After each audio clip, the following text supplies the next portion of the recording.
d'abord, bienvenue sur Lumière intérieure. C'est un podcast, c'est tout nouveau. J'essaye de me lancer pour apporter un éclaircissement sur toutes les questions qu'on se pose, un peu tafsir, rappel, témoignages de grands savants.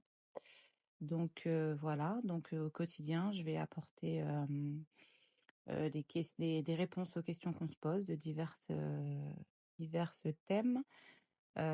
Donc là, aujourd'hui, j'ai décidé de parler de la fatwa de Jumu'ah Mubarak. Peut-on dire Jumu'ah Mubarak? Ce qui est devenu une habitude. Le vendredi matin, on reçoit ce petit message, Jumu'ah Mubarak.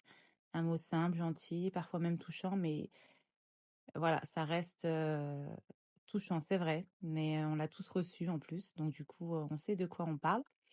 Et un jour, en fait, j'ai vu une fatwa qui m'a fait réfléchir. Et cette fatwa, elle est de Cheikh Ibn al-Uthaymin, rahimullah, qui nous a dit: Je ne connais aucune preuve dans la sunna du prophète alayhi salatu wassalam qui nous autorise à dire Jumu'ah Mubarak. Donc on ne le dit pas.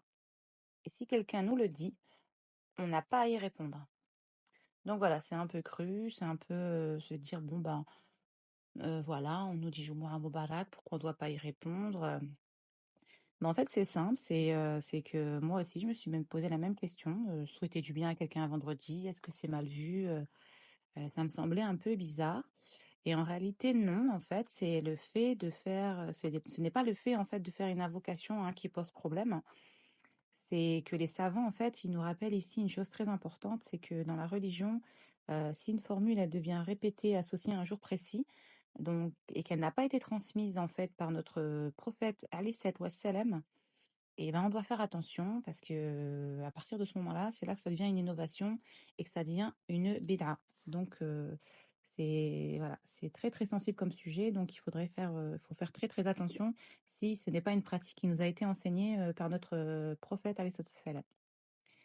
Donc voilà, donc c'est pas une question d'intention. On sait que les gens qui disent Jumu'ah Mubarak, ils veulent que du bien. Et c'est vrai, en plus, c'est tellement pur, tellement gentil, que tous les matins, on ouvre notre téléphone et puis qu'on reçoit ces petits messages. Ça fait toujours plaisir. Mais voilà, c'est pas de notre sunna, ça n'a pas été pratiqué par nos prédécesseurs, donc faut faire attention à ça. Donc c'est comme si qu'en fait tous les mardis on disait ben, mardi Moubarak chaque semaine. Donc ça va te sembler un peu bizarre et tu te dis ben, pourquoi il me dit ça en fait lui. Donc on sait que le vendredi c'est le jour le plus aimé d'auprès Allah Azza wa Jal et de toute notre communauté d'ailleurs. Mais ce n'est pas quelque chose qui a été enseigné, et je le répète, par notre prophète alayhi salatu wassalam. Donc du coup, il faut faire attention. Il n'y a pas de base avec dans la sunna. Donc voilà, c'est pas parce que tu l'as déjà dit, on l'a tous fait, hein. Moi, je l'ai fait la première. Je pense que toi aussi.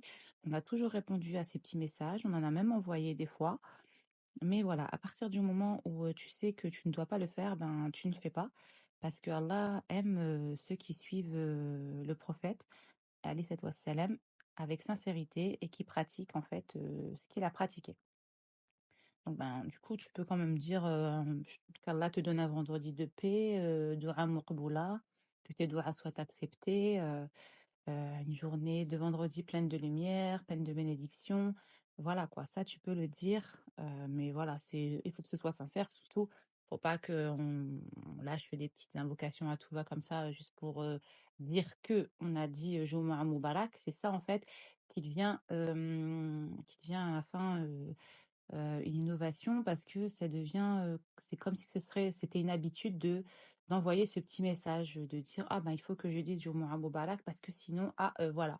Donc sans jugement à porter, je ne porte pas de jugement, mais c'est vrai qu'il y en a qui font ça robotisé. Donc du coup voilà, c'est pas ce qu'on veut. Ce qu'on veut, c'est une attention sincère, des doigts sincères pour notre prochain.